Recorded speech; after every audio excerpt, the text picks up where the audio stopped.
Asha stood at her workbench, the whir of fans overhead blending with the steady hum of sewing machines. She tugged at her cuff, feeling the persistent pull of a single red thread.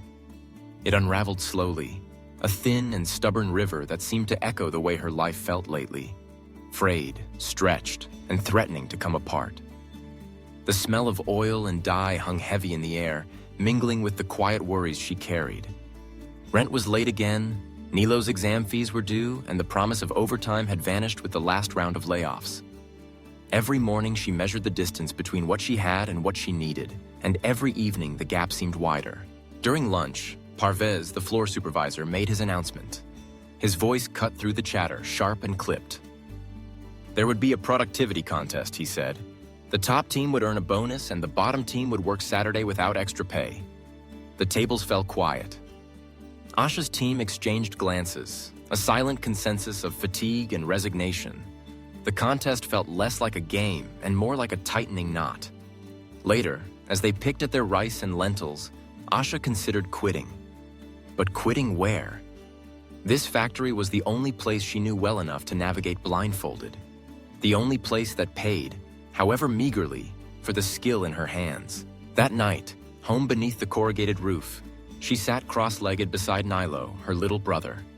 He was hunched over his books, brow furrowed, lips moving silently as he recited formulas. "I want your life to be bigger than this floor," she told him, her words thick with hope and exhaustion. Nilo looked up and shrugged, a crooked smile on his face. "Apu, your life is bigger than this floor." She tried to laugh, but the sound stuck in her throat. She tucked the red thread into her pocket, unsure why she kept it. The next morning, as she prepared her scissors, she remembered a trick her grandmother had taught her. In the old days, a red thread tied around the wrist was a reminder, a talisman to hold on to what mattered. Asha looped the stubborn thread around the handle of her scissors, tying it in a small knot. Every time it snagged, she stopped, took a breath, and realigned herself. Measure twice, snip once, stitch carefully, check every seam. She taught her table a simple change, stacking pieces by size to avoid remeasuring, swapping tasks every hour to fight fatigue, and always having two people check each seam instead of one. Parvez scoffed at her methods. "You're wasting motion," he said, watching her hands move with deliberate care. But by Thursday, the defect rate at Asha's table had dropped by half.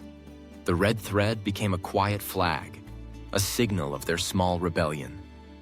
Asha tied another thread around her water bottle to remind herself to drink, to care for herself amid the relentless pace. Her teammates followed suit, wrapping bits of red around tools and wrists, each thread a silent promise to pay attention. Mid-week, chaos erupted. A dye barrel tipped over, blue liquid flooding across the floor. Workers leapt onto benches, shouting and scrambling to stay clear. One woman slipped hard, striking the ground with a sickening sound. Asha saw the spill racing toward the power strip, wires snaking across the wet concrete. She shouted, voice sharp with urgency, "Pull the main!" For a moment, time hung suspended. The sound of rushing dye, the panicked breathing, the frozen indecision. Then someone slammed the switch. Fans slowed. The machines ground to a halt. The room filled with a rare, heavy silence. The manager stormed onto the floor, barking about lost time and ruined product. Asha, still shaken, pointed out where leaks always appeared and how the path to the safety switch was blocked by boxes and clutter. Parvez bristled at her criticism, but she knelt and drew a simple map in chalk. The routes the spills might travel, the safe zones, the direct path to the switch. She taped the map to a pillar using her red thread. Others quickly added notes: loose tile, hot pipe, broken fan, marking hazards and shortcuts. The factory resumed its rhythm, but something new had taken hold. People coordinated quietly, helping each other avoid the worst, no longer just enduring but adapting. On Friday afternoon, the scoreboard went up. Asha's table ranked second. The first place spot was held by the fast table, notorious for hiding defects and burning through needles. Management praised speed, ignoring whispers about skipped checks and snapped threads. The prospect of Saturday work loomed over Asha's team like a storm.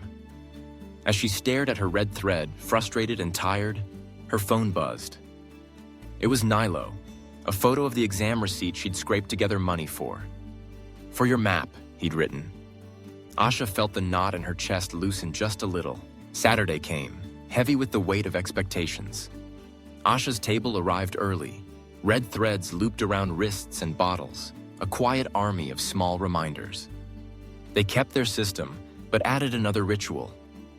Each worker wrote a 3-word note on a scrap of cloth and tucked it under the pile.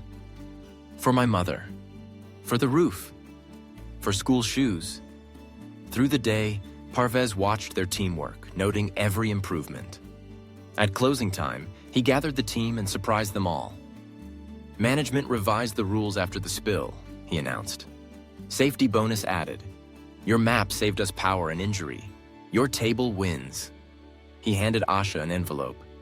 Inside was more money than she'd expected, and a printed copy of her chalk map, now titled Asha's Route. Weeks passed. The red threads multiplied, looping from wrists and water bottles, scissor handles, and lunch bags. The map became standard, its routes and warnings a new language on the factory floor.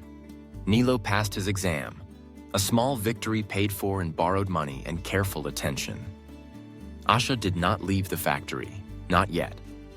But the factory was no longer the boundary of her world. The red thread, once a sign of unraveling, had become something else, a guide, not a leash. In a place built on repetition and endurance, Asha found a way to tie her attention to what mattered most. When life threatened to pull her apart, she made the thread her map, her anchor, and her hope. And as others followed her lead, the floor itself began to change, stitched together with the quiet strength of connection, adaptation, and care.